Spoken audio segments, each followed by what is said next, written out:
EXA, JP Caritas Philippines, Justice and Peace and Integrity of Creation, JPICC, of Conference of the Major Superiors of the Philippines, Pasa Lord Prayer Movement, Philippine Council of Evangelical Churches, Sangguniang Laiko ng Pilipinas, Simbayanihan, Storm, Trio, Concerned UP Vanguard, World Evangelical Alliance, and Iglesia Filipina Independente. Maraming salamat po, Father Bong. At this point, we open the floor to questions po galing po sa mga kapatid natin lalo sa media. Good morning po sa lahat. I am Rolando Nang from Manila Standard. I'd like to first devote this question na po, first of all, general sentiment ng event before I go through with the budget. Kasi ang tanong na napasok sa utak ko while attending the prayer service, how can this movement encourage the Catholic faithful, the Christian faithful, to be part of this cause, given the fact that some Christian churches are also open in supporting either political camps or open in supporting the current administration's policies, current administration's pursuit, or to put it more mildly, are just plain quiet, no? Sa budget ngayon, dinidepensahan pa ang PhilHealth, kung bakit tinapisan ang PhilHealth and something like that. So how can you convince the Christian faithful to be one with this cause? You can answer. Father Tony, talagang mahusay magpasa. Actually, ang tanong niya how can we encourage the Catholic faithful? Christian faithful. Sa lahat ng Christian faithful. Una nga po, gusto nating sabihin, ang nakataya dito, ang kinabukasan ng ating bayan. Ang kasalukuyan natin, kami medyo, nasa, hindi pa naman pre-departure area, pero malakas pa. Pero yung mga kabataan natin, kasi yung mga tinapyasan, di ba, education, DepEd, saka CHED, silang malaking tinanggalan, o yung ating, yung iba pang mga agencies ng ating bansa. Tapos, dinalasaan program. Wala talagang accountability doon. Kaya, maganda nga na lumabas ito dahil nagpukaw ng damdamin ng mga tao. Alam mo, pagka kasi tinitingnan lang, yung mga pare-pareho naman yung mga politiko. Wala namang nagbago. Pero ngayon pag nararamdaman nila na ang naapektuhan ay ang kanilang sariling buhay at ang kanilang kinabukasan, ay dapat mabukaw ang ganung damdamin. At sabi, hindi tayo makialam. Tayo'y kabahagi, kinabukasan ng mga kabataan at ng ating bayan ang nakataya dito. Hindi tayo pwedeng manahimik. Dapat tayong makialam at sumali. Sa mga Roman Catholics naman, dalawa kasi ang aming ginagawa ngayon. It's also advocacy within the Catholic Church. Hindi naman tayo sulit lahat kahit sa lahat ng organization. We don't impose our position to each one. Diba? Yun may exercise of freedom. Yan, nire-respeto talaga namin yan. So, una, ang dahilan kung bakit binuo itong clergy food good governance, sabi nga, ang advice nga ng mga ibang bishops, this is a good start na you organize yourselves as priests, no? So may plano na kami sana January, after Christmas, all these holidays. Pupunta na kami doon sa mga kasama namin na who sign up to our goals, 7 goals. More than 200 na kasi yung mga paharing yun, all over the country, and we have 13 bishops who sign up. So ang suggestion, we will go down and conduct conversations to let them talk about the issues. And I think this is the only way for them also to make a discernment and a decision No? Gusto namin. And then we want also to do that among religious, and especially our lay people who are many, no? Some of them are here, no? Many of them are here. So hopefully we will do it by conversation, small groups, so we can deepen the understanding of the issues of the country. Kasi ako personally, I'm talking to a lot of church people now, na for governance to be good, we need an engaged communities.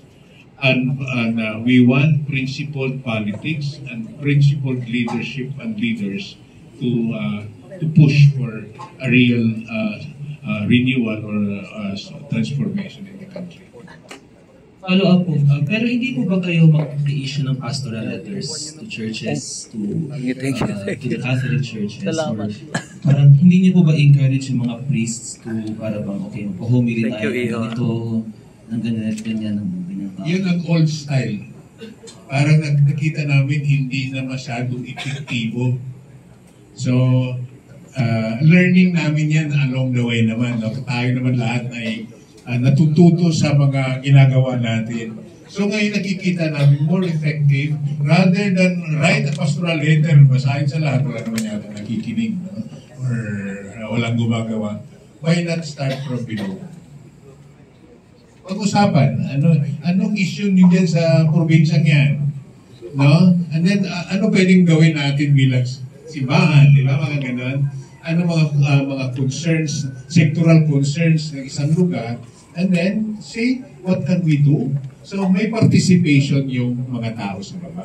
That's what we really aspire for, to practice governance to be good. Second question ko, I'd like to have this dedicated to Professor Magno. Prof. Sheila, good morning. Prof, you've been voracious, if I could put it that way, in defending in campaigning against the zero subsidy for PhilHealth for the BICAM approved budget. But some analysts and political observers have also noted that with relations to the universal healthcare law, hindi na naman daw po budget yung GAA, yung pagkukunan ng funds, kundi sin tax and all that. So, and given that there are issues surrounding PhilHealth as well, especially the 138 million, tama ba? 138 around that figure million na pang anniversary party daw na pinost ni Dr. Gachon. In your view po, how can you and all the Filipinos as well toe the line between defending yung pag-restore ng sa PhilHealth, yung pag-restore ng appropriations sa PhilHealth, and also calling out the agency for its supposed yung deficiencies dito as the state insurer, at yung mga systematic problems dito na gusto rin resolbahin ni Secretary Herbosa, na siya rin naman nagde-defend kung bakit tinapyasan ang budget cuts sa PhilHealth for this GAA. Actually, yun pong usapin ng PhilHealth ay tip of the iceberg lamang sa problema ng budget ng gobyerno. No? Ang usapin po kasi dito, hindi lamang kung may pera ba yung PhilHealth or hindi. Binanggit ko na rin ito na ilang beses. Social contract po kasi ito sa pagitan ng taong bayan at ng gobyerno. Kasi tayo po, patuloy na nagbabayad ng taxes at contribution natin sa PhilHealth. So ang expectation dito, at malinaw sa batas, ang gobyerno ang magbabayad ng premium ng mga kababayan natin na hindi kayang magbayad ng premium. So essentially, ang ginagawa po ng gobyerno dito sa hindi pagbabigay ng subsidy ay yung pagtalikod sa responsibilidad niya na bigyan at bayaran yung premium ng mga kababayan natin na hindi makapagbayad. So ano po ang implication nito? Pinapasa na naman yung responsibilidad. Hindi mawawala ng pera yung PhilHealth kasi tayo po mga manggagawa patuloy na nagbabayad eh. Pero ang ibig sabihin, tinatalikuran ng gobyerno yung responsibilidad niya para sa kalusugan ng mamamayan. Sabi ko po, tip of the iceberg. Bakit? Kasi kung titingnan niyo yung kabuuan ng budget natin, actually hindi lang ito nangyayari dito sa 2025 budget. Nagsimula ito 2023. Sinisimulang tapyasan yung mga proyekto ng gobyerno na para sa mga taong bayan. Yung PhilHealth patuloy na lumiliit yan. Ngayon, nagulat tayo, zero. Pero nagsimula po yung bumaba noong 2023. Nililipat yan dun sa MAIP program. yung budget ng DSWD ng isang araw nagpa-press con. Nag-press release si Speaker Romualdez na pro-ayuda daw sila dahil ito ay hustisya. Pero yung DSWD tinapyasan ng 80 billion pesos habang sinusulong ang AKAP. So ang nakikita po natin ay yung patuloy na deterioration kung ano ba yung pinaprioritize sa budget natin. Nakikita natin that the budget is being designed to sustain corrupt politicians. At ang nakakatawa po dito sa mga nakakaraang araw yung naratibo kasi ay pinapamili lamang tayo sa kampo ng kasamaan at kadiliman. Which is actually wrong. Kasi kapag tinignan mo yung naratibo ng dalawang issue na ito, parehas lang eh. Parehas itong korupsyon. Parehas itong usapin kung paano ginagasta ang pera ng bayan. At ang pera ng bayan ay ginagamit ng mga korap at magnanakaw.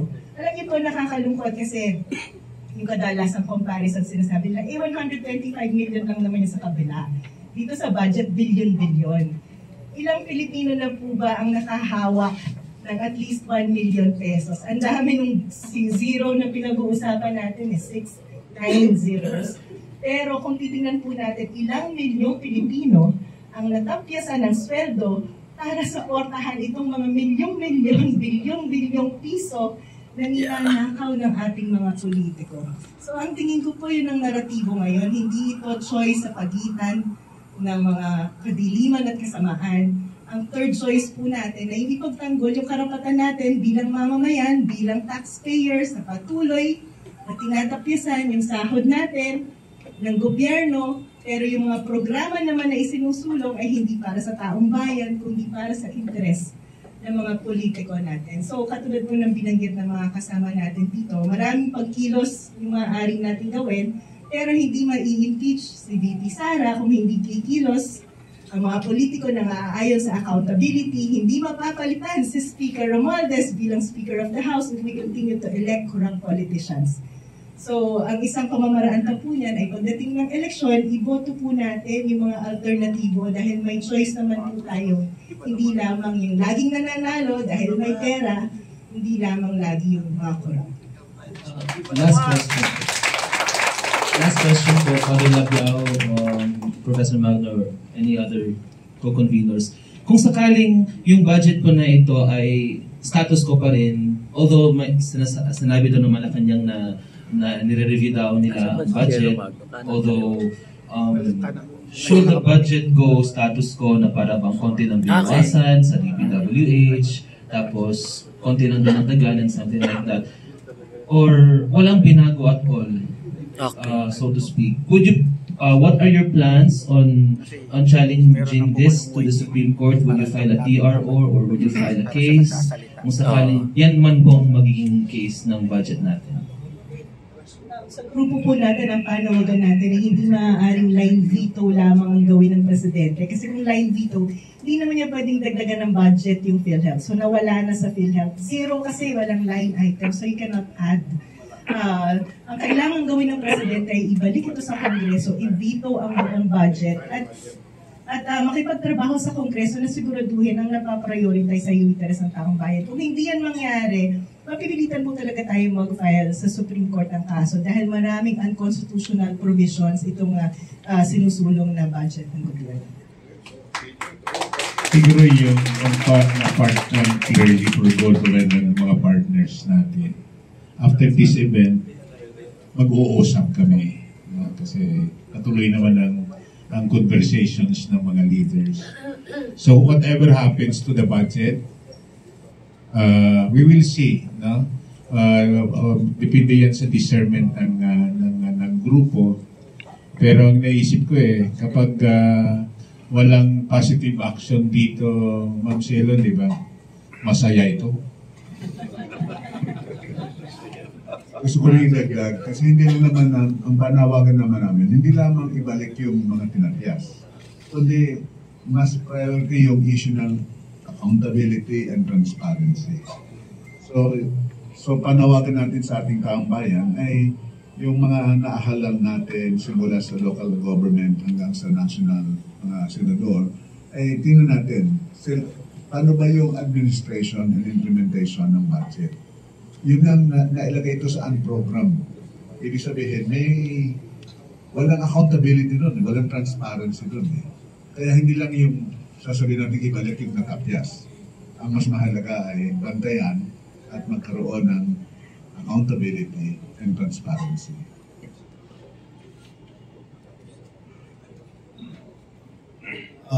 Yung pinag-uusapan dito dapat bumabasa-basa. Nag-i-English tayo, bumabasa tayo mahabang statement at yung mga tao ay naghihintay na matapos yung statement kasi yung attention span ng mga, maski na tayo po na nag-aral at sanay sa mga ganito, may clean na rin attention span. Paano yung dalawang sektor yung binanggit ko na napakahalaga, ang kabataan at ang ating mga maralita. Sila ang hindi na may attention span.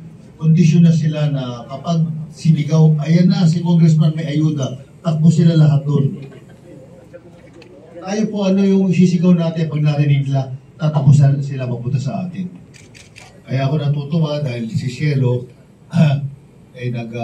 kapag siya nagbibigay ng talk o ng TikTok, ay tumutugtog sa piano, nagsasaxophone, at mabuti lang may advantage siya kasi maganda siya. Kaming kalbo, sino makikinig sa amin? Okay. Kaya po, ang tanong ko po sa grupo namin, pag-uusapan namin, paano, pag-uusap po sa mga pare, mga evangelicals, pero yung ating mga maliliit na sa mga laylayan, how do we communicate with them? Is it just a matter of TikTok and social media, or do we already change our strategy altogether? That we really go down to our people. Kung nakaraang eleksyon, yung mga kakamping, ang isang ginawa nila, talagang nag-house to house sila. Baka kailangan rin natin mag-house to house, hindi para sa specific candidates, kundi sabi maganda yung sinabi ni Cielo, para sa issue ng karapatan ng bawat isa, lalo na yung karapatan ng mga maralita na tatanggapin yung social services, medical assurance, kasi hindi po ito yung privilege, karapatan po ito eh. At sa mga may hirap po, sa mga maliliit, yung konsepto, karapatan namin ito ay hindi po masyado po malinaw. Kasi ang aking kaibigan na sa mga vendors, yung panahon ni Bayani Fernando, yung MMDA, trabaho nila, ibuhos yung mga lugaw na binibenta sa bangketa kasi wala raw silang karapatan magbenta doon. Ibinubuhos doon sa harapan ng mga nagbebenta at yung mga kariton ay dinidemolish. May karapatan ba silang gawin yon? Yung mga sumisira. Porket sila authorities, meron silang kapangyarihan, at karapatan na automatic, pero actually hindi na papaliwanag ito. Yung abuse of power is a crime. Pero yung ating mga maliliit, they just accept that as fact. Kaya yung human rights education, kung ano yung talagang karapatan na ipaglalaban nila, hindi yung palaging ganun eh. Pinaglalaban ng iba-ibang grupo yung dapat ipaglaban ng mismo may karapatan. Yung EJK noong panahon ni Duterte, kung hindi tumindig ang ilang mga grupo para ipaglaban ng karapatang pantao na maliliit, hindi nila ipaglalaban.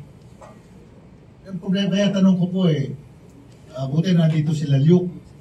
Si Luke pinapalapakan niya dahil kalaban na abogado.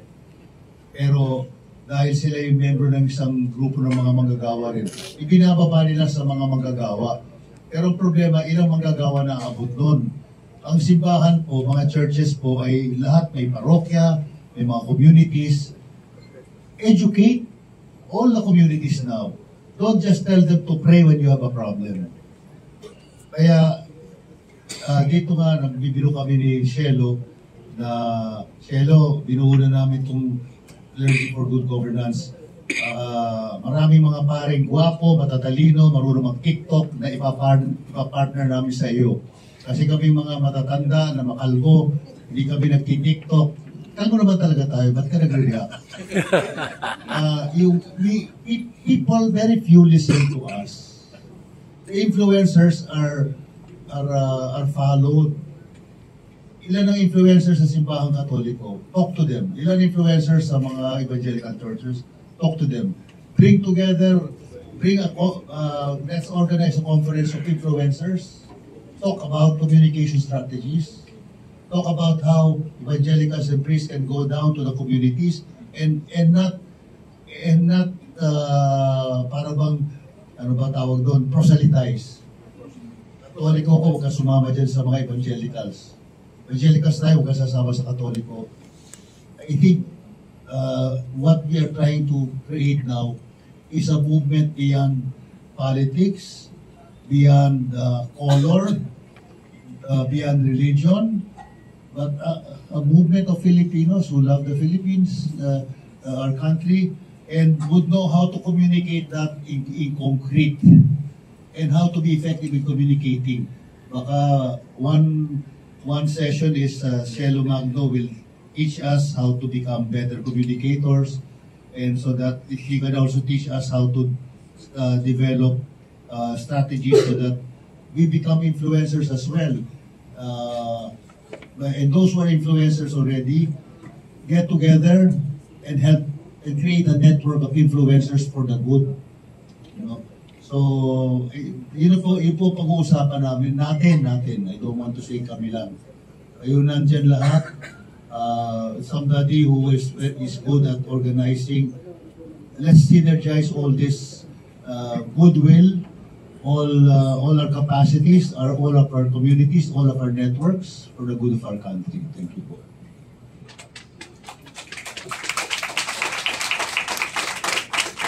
Gusto ko lang pong dagdagan ng practical suggestion kung paano natin tutulungan yung ating mga kababayan na magkaroon ng kamalayan. Kasi required naman sa lahat ng infrastructure project, may na nakapaskil. Diba? Kung magkano yung project na yun. Diba? Yung road o yung drainage system, yung asphalting, yung mga ginagawang mga waiting shed, nakapaskil naman kung magkano. So, kung meron tayong mga mamamayan na halimbawa sila ay mga engineer, contractor, at pwede silang magkaroon ng checking. Magkano ba talaga ang estimate nyo sa project na yan? Kumusta naman? Halimbawa, tulad ng marami tayo nag-enjoy ngayon na doon sa kalye, ang ganda ng mga cat eye, yung luminous. Pag nag-ride ka, kailangan talaga natin yun. Ako nag-enjoy ko, marami. Kaya lang, alam ba natin kung magkano nagastos doon? Yung isang pag-aaral na ginawa, ang presyo ng isang cat eye is 1,200. Pero ang naging budget ng DPWH is 12,000 bawat isa. Ang dapat na maging distance noon is about 10 meters apart. Naging 5 meters apart.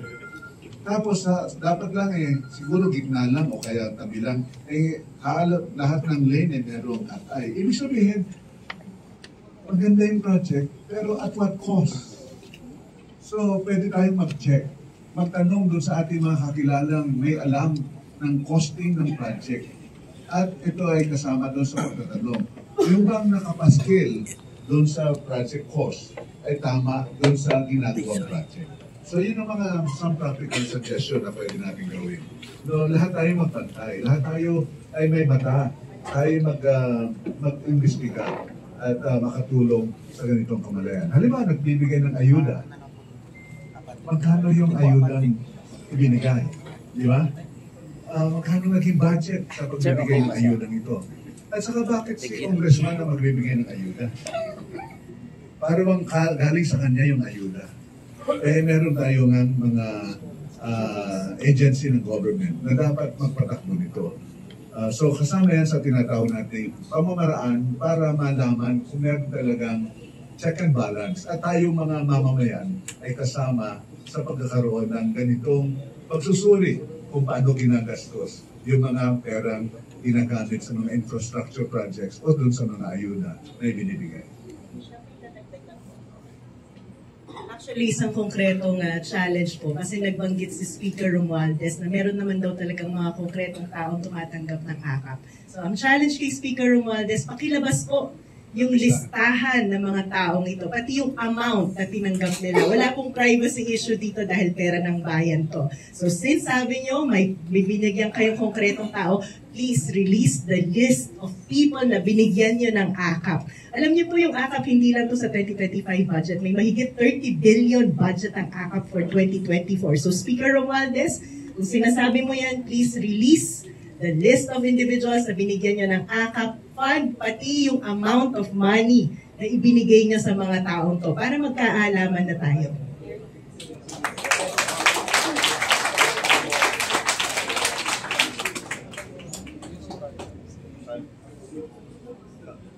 Hello, I'm Pader Luis Maquel from NAVDER. I'd like to address my question to Bishops Tendero and Antoja. The evangelical Christians are not exactly associated with political activism, and there is the perception that evangelical Christians are averse to, joining rallies like this or joining political movements. So why are you here? And theologically speaking, how would you encourage evangelical Christians to join a movement such as this? Thank you very much. Malaking hamon yan sa mga evangelicals. But if you will remember in the history, like for example, John Wilberforce, okay, isang parliamentarian sa Europe, but he fought for the abolition of slavery. Itong si Reverend Martin Luther King Jr., ito ay Baptist minister. So there are so many evangelicals who have been engaged in social transformation.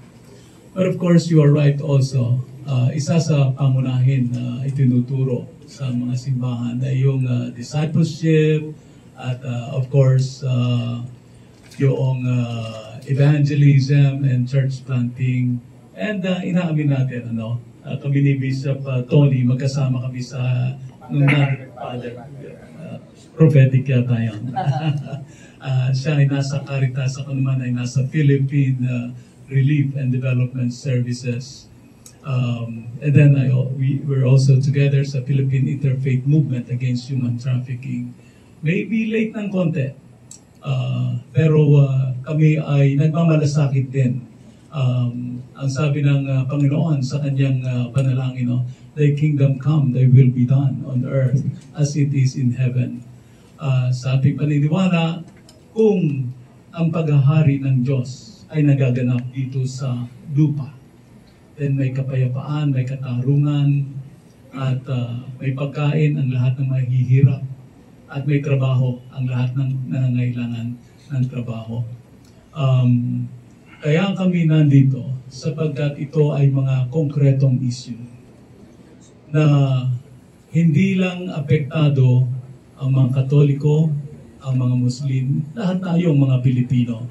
In fact, susog ito doon sa sinabi ni Cielo at yung question din kanina. Halimbawa ay yung DSWD loses 96 billion. Ako po ay bishop ng Philippine Council of Evangelical Churches, but 15 years ago we partnered with the government nung panahon pa ni President Noynoy to partner with the 4Ps, and so we're at the present time we're serving 2.5 million individuals. We provide family services, family development sessions. So yun ang aking pangamba, na kung itong pera ng DSWD ay mawawala at ito ay ipagkakatiwala sa mga congressman, kung umalma ang mga matatilinong tao na katulad ng mga nandito ngayon, at ngayon sama-samang umaalma ang mga leader ng simbahan, sa aking palagay, pag nalaman din ito at naibaba natin ito, dito sa 2.5 million people na maaring maapektuhan kayo, ay aalma din ang maraming mga tao. Kaya nga, importante din na ma-disseminate natin ito, yung information na ito. Sabi ni Father Tony, lumang tugtugin na daw yung pastoral letter. Pero baka naman pwedeng pagsabayin pa rin na sa ating mga homily, sa ating mga misa, sa messages, sa mga pastors, sa mga pulpit, sa mga discipleship groups, ay maipaalam natin na may nangyayaring panganib sa ating bansa at apektado ang mayorya ng Pilipino. And at the same time, ito nga, regularly, nagpe-prayer time kami, almost weekly, itong small group namin, nag-meet kami, sila Father Tony, pinapag-pray natin ito, at nag-iisip kami in small groups, at saka mga forum, symposium, at iba't ibang educational activities para ipaalam ito. So yan ang dahilan kung bakit nandito kami. Kami ay Kristiyano, unang-una, pero kami Pilipino at dama namin ang sakit at ang damdamin ng sambayan ng Pilipino.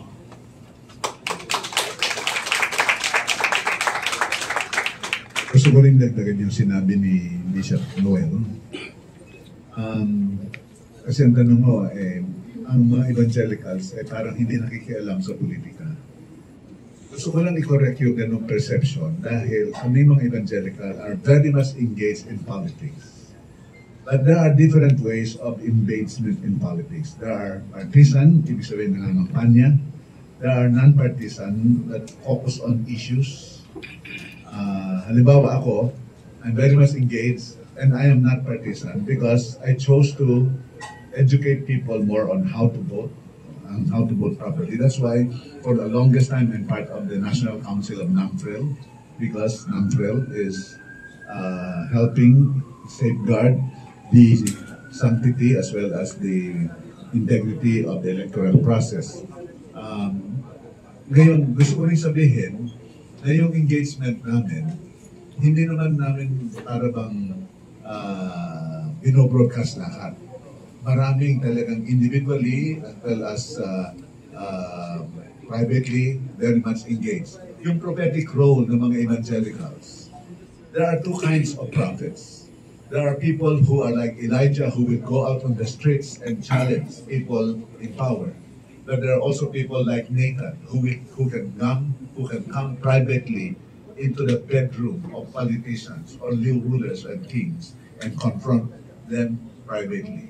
So, as evangelicals, we have chosen, we have people who are out there like Elijah, the prophet, na nakikipagtalastasan dun sa public square. But marami rin mga evangelicals privately conscientizing people who are in government. And therefore, kahit hindi naka-banner, the political engagement is there. Be it yung may partisan, mas marami non-partisan, that we are concerned about what is for the best in the para sa kagandahang loob ng ating bayan. Kaya gusto natin sabihin, bagaman hindi kami nakikita sa publiko, we exercise the prophetic role, lalo higit privately doon sa mga taong dapat kausapin. Salita na lang din po. Ang Iglesia Pilipina Independiente ay member ng National Council of Churches in the Philippines.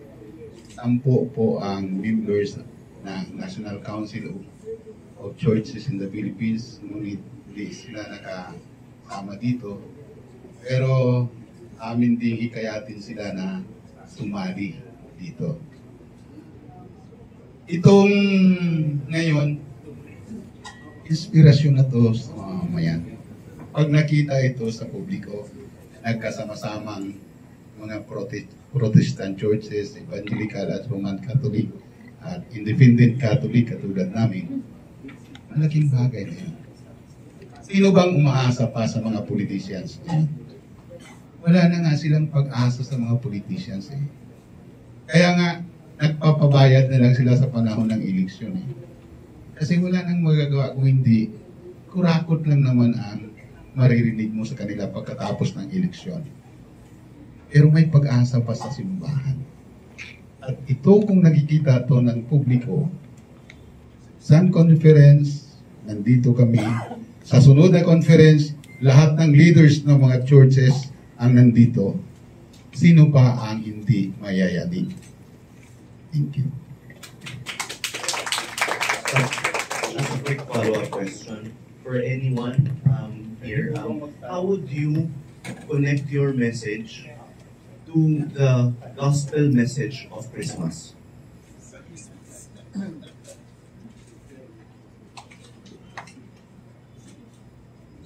The first Christmas greeting was given by an angel to the shepherds.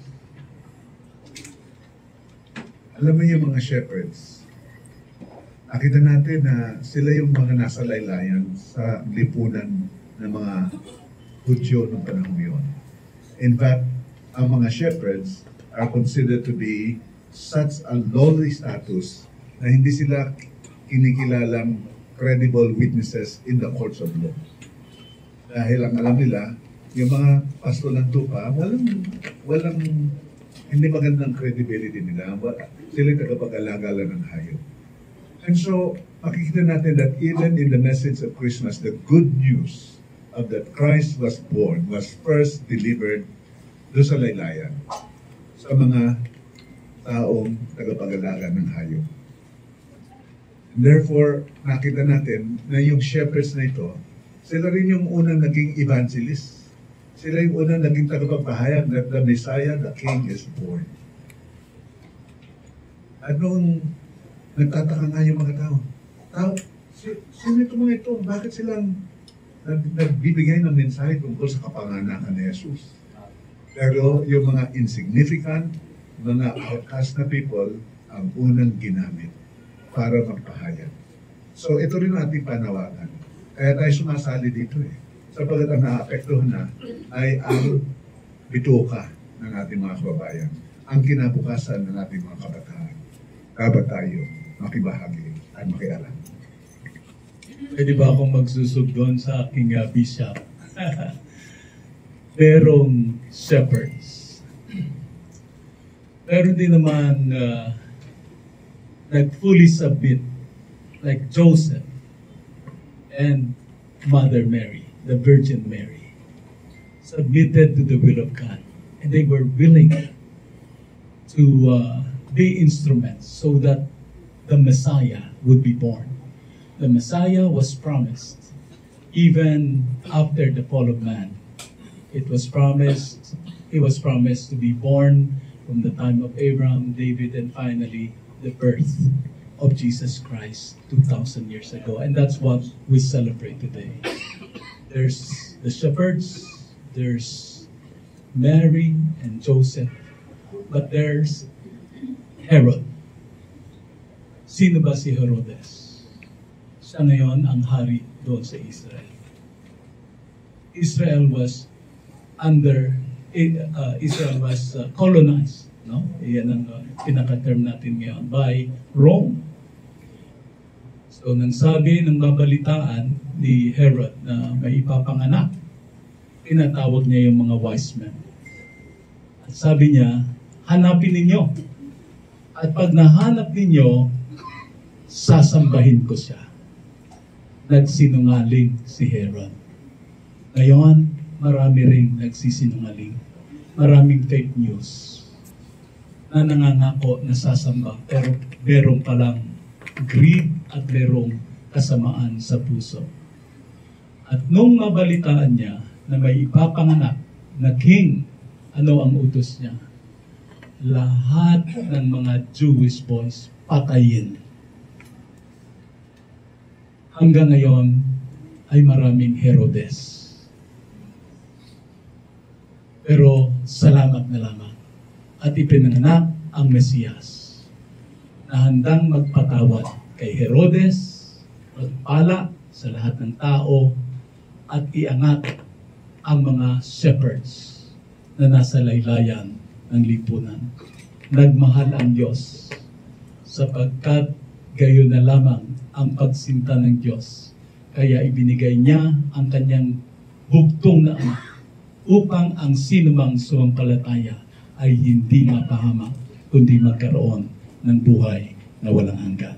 Yan po ang kaugnayan ng Pasko at nangyayari sa atin ngayon.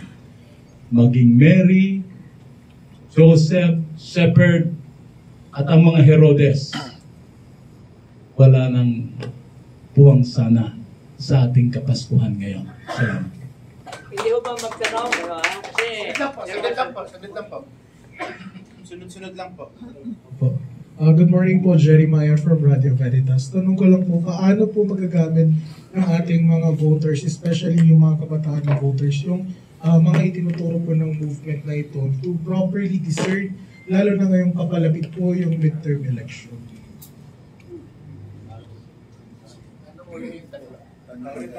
Paano po magagamit ng mga botante, especially ng kabataang botante, yung mga advokasya po ng movement na ito, especially paparating na po yung midterm election?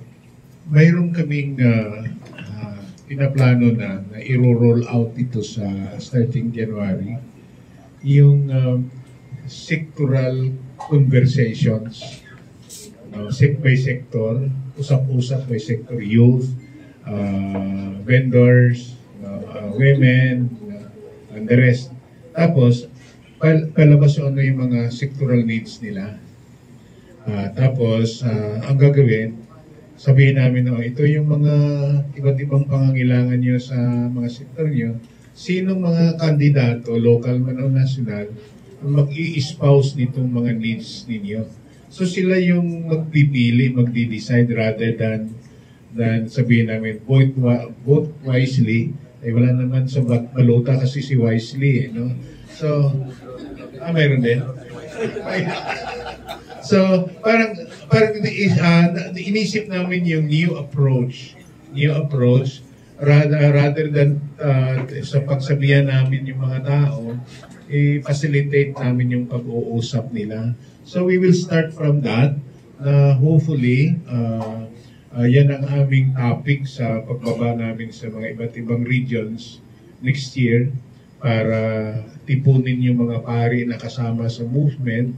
Tapos, may mga kinakausap tayo ng mga lay partners doon sa mga regions na yun, mga organizations. Sama-sama tayo doon mag-uusap para regionalize.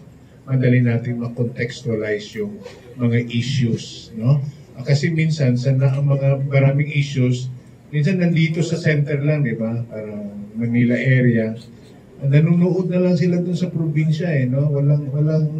Walang bumababa at nagpa-facilitate para maunawaan, ma-interiorize kung ano yung mga issues na pinag-usapan dito sa center. So sana wag tayo ma-charge na uli na Imperial Manila, no? So dahan-dahan gagawin namin yung struktura, gamitin namin yung struktura ng simbahan hanggang baba yun eh. Tawag ko ng sleeping monster eh. Hindi lang nagagamit yung struktura na yan, nandiyan na lang yan. So, pwede namin dadahan. Siguro, it takes time, but it's good to start somewhere sa mga ganitong bagay. Follow-up ko lang po to Professor Magduen or Father Robert. Yung sabi po kanina ni Father Robert na meron pong mga plans na iabutin at ipaintindi pa sa masa yung advokasya ng movement ngayon. Ayun po yung paggamit sa social media ng movement na ito. Paano po ito ilo-launch kaya unti-unti, especially nasa social media din yung mga kalaban natin na fake news, yung mga one-sided na opinion, bloggers na kadalasan sila po yung mas pinapakinggan ng mga ibang sektor ng lipunan na gustong marinig yung gusto lang nilang marinig. Sabi ni Cielo, ako na raw sumagot, pero gusto ko siya sumagot eh. Kasi sabi niya sa akin kanina, kailan ako magti-TikTok? Palagay ko hindi na bagay sa akin, lalo na kay Father Tony, hindi na bagay sa amin. Pero kasi talaga, pati ang urban poor, rural poor, may cellphone sila lahat. Hindi nagbabasa ng dyaryo, nakikinig ng radyo, pero lahat yung cellphone eh. Kaya kung as you grow older in life, no, like Father Tony is getting older in life, hindi kami masyadong nakatingin sa cellphone, pero ang urban poor, ang rural poor, ang kabataan, yung dalawang sektor na yon, talagang doon sila nakababad. At kaya mas maraming kilala si Shelo Magno kaysa sa akin. Ako nung araw nung araw na ako. Ang kailangan natin ay mga influencers like Shelo, and I'm very happy that she's here. Gusto kong paliwanag niya sa atin yung kabubuulan niyang grupo na Feel Kita. EHIL Kita. Hindi yung Feel Kita, yung usapan ng mga nagmamahalan. Hindi, Feel, Pilipinas, Feel Kita. Salamat, Father Robert. Actually, nung a couple of weeks ago, nasa isang conversation din ako ng mga social media influencers. I actually do not count myself as a social media influencer. Kung tatanungin niyo pa, I just started my YouTube last August. And I joined TikTok last year. Nakaka 1 year lang po ako. But then I realized na dati po kasi tayo may mga advocacy work. Ang tagal-tagal na natin ginagawa itong public education na to. Nasa college pa lang ako ginagawa na natin to. So ang naisip ko lang, wala namang extra effort to actually put this information out there in social media. Ang challenge lang kasi natin, and I experienced this, you will get attacked every day in all platforms. Kaya importante na may network din tayo to support each other. Dun po sa Feel Kita, ito ay network ng mga tao na active sa social media. Pero ang malinaw na panawagan dito ay yung responsible spreading ng tamang impormasyon. Kaya hinihikayat ko po tayong lahat kasi parang market din ang social media. Kung hahayaan natin ng mas marami ang nagpapakalat ng maling impormasyon, sila po yung mangigibabaw. Pero kung marami tayo na naglalagay ng tamang impormasyon sa social media, at least may option yung mga kababayan natin na makarinig ng iba pang impormasyon. Yun po yung una.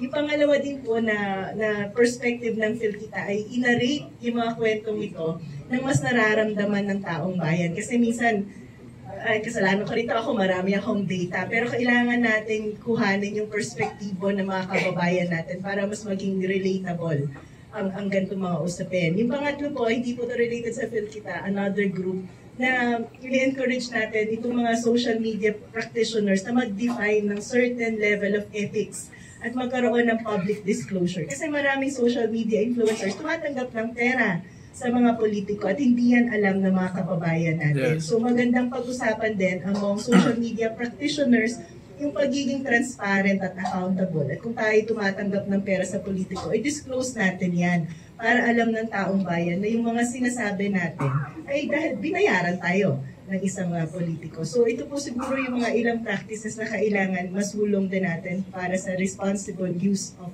social media. Yes. May nauna pa po nagtanong? Katabi niyo po. Kung habang sabi ko sa iyo. Matagal ka na nakakasama. Father!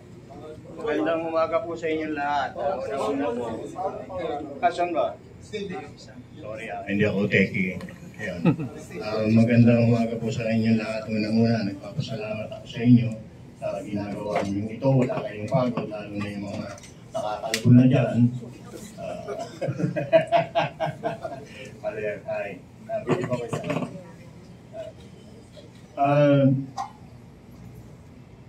Ewan ko po kung nasusundan ninyo yung nangyayari sa Amerika. Kakatapos lang maipanalo ng grupo ni Trump at Musk ang budget na para sa taong bayan. Na nung unang ginawa ng mga politiko doon, mga karamihan daw mga Democrats, hindi po ako politiko, observer lang po ako, objective. Ang daming isiningit, mga pantulong sa ibang bansa, pantulong sa gera, sa Ukraine, pantulong sa mga senior na mga LGBT, at kung ano-ano pa, kung paano mag-reproduce ang mga turtles sa ganitong kondisyon. Ayun po, yung pong bill na gustong ipasa, isinapubliko ni Elon Musk.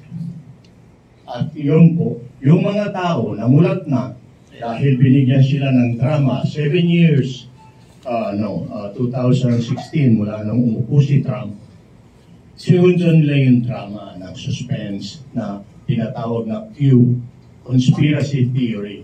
Ito po ay may kinalaman sa mga proposal ninyo. So yung mga tao, kumagat, doon binulgar nila ng unti-unti at kailangan mag-research kayo para mapatunayan ninyo. Hindi yung spoon feeding lang.